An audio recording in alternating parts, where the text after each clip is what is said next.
इस वक्त की सबसे बड़ी खबर सामने आ रही है। आपको बता दें, आईआरसीटीसी की वेबसाइट की ओर से यह बड़ी जानकारी दी गई है। 12 मई से दिल्ली में अब ट्रेनों की शुरुआत हो जाएगी।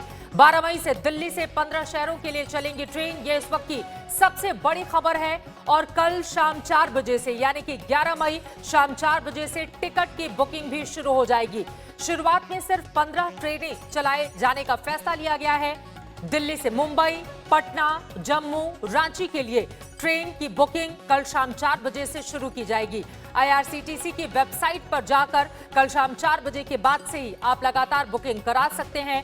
दिल्ली से बेंगलुरु के लिए भी 12 मई से ट्रेनें चलाने की इजाजत अब दे दी गई है। ये एक अहम जानकारी रेल मंत्री पीयूष गोयल की ओर से ट्वीट करके दी गई है। पॉलमी साहब हमारे संवाददाता जुड़ चुके हैं ज्यादा जानकारी के साथ। पॉलमी, रेल मंत्री की ओर से ट्वीट करके और क्या बड़ी बातें बताई गई हैं, दर्शकों को बताइए। बड़ी राहत ट्रेन यात्रियों के लिए। बहुत बड़ी राहत है चित्रा। 12 मई से ट्रेन यात्रा पैसेंजर ट्रेन की शुरुआत हो जाएगी। नई दिल्ली स्टेशन से सारी ट्रेनें निकलेंगी 15 शहरों के लिए, जिसमें डिब्रूगढ़, अगरतला, हावड़ा, पटना, बिलासपुर, रांची, भुवनेश्वर, सिकंदराबाद, बेंगलुरु, चेन्नई, तिरुवनंतपुरम, मडगांव, मुंबई सेंट्रल, अहमदाबाद और जम्मू तवी है। इन स्टेशन से ये ट्रेनें वापस भी आएंगी। तो 15 पेयर ऑफ ट्रेन चलेंगी।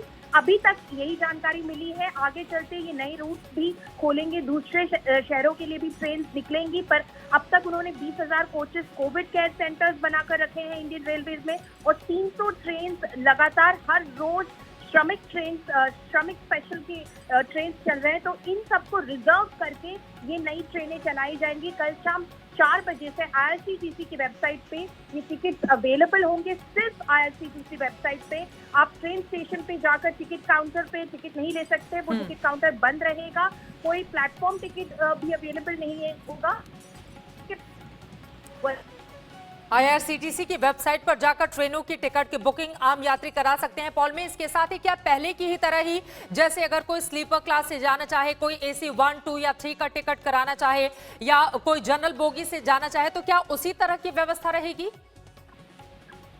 जी, उसी तरह की व्यवस्था रहेगी जो हमारी जानकारी में है। सोशल डिस्टेंसिंग के नॉर्म्स फॉलो किए जाएंगे। ट्रेन में हमें अभी भी कंफर्मेशन नहीं है, पर कम टिकटें बेची जाएंगी, ज्यादा उस नंबर से नहीं जितना कि पहले बेची जाती। पॉल में एक और सवाल है, क्या ये ट्रेनें नॉन स्टॉप चलेंगी? क्या सीधे अगर दिल्ली से पटना के लिए कोई ट्रेन है तो वो दिल्ली से पटना ही पहुंचेगी, या बीच में बाकी के जितने स्टेशन आते हैं जहां पर उसका स्टॉपेज होता है वहां पर ये ट्रेनें रुकेंगी भी? चित्रा, इस वक्त हम मंत्रालय से क्लैरिफिकेशन के लिए वेट कर रहे हैं, पर जो पहले ही हमसे कहा गया था, जो हमारे सोर्सेज पहले ही हमें बता रहे थे कि ये जो ट्रेनें चलेंगी ये नॉन स्टॉप तो नहीं चलेंगी, पर स्टेशन बहुत कम होंगे। अगर पहले 20 स्टॉप हुआ करते थे तो अब 5 स्टॉप होंगे। स्टॉप बहुत कम होंगे। तो अभी तक उस तरह का क्लैरिफिकेशन हम अभी भी उसका इंतजार कर रहे हैं। ये इस वक्त की बहुत बड़ी खबर पॉलमी साहब हमारी संवाददाता दे रही हैं। दिल्ली से बेंगलुरु के लिए भी 12 मई से ट्रेन चलाई जाएगी। आईआरसीटीसी की वेबसाइट पर कल शाम 4 बजे से बुकिंग शुरू हो जाएगी। दिल्ली से 15 ट्रेनें चलाने का ऐलान किया गया है। शुरू में अभी सिर्फ इतनी ही ट्रेनें चलाई जाएंगी।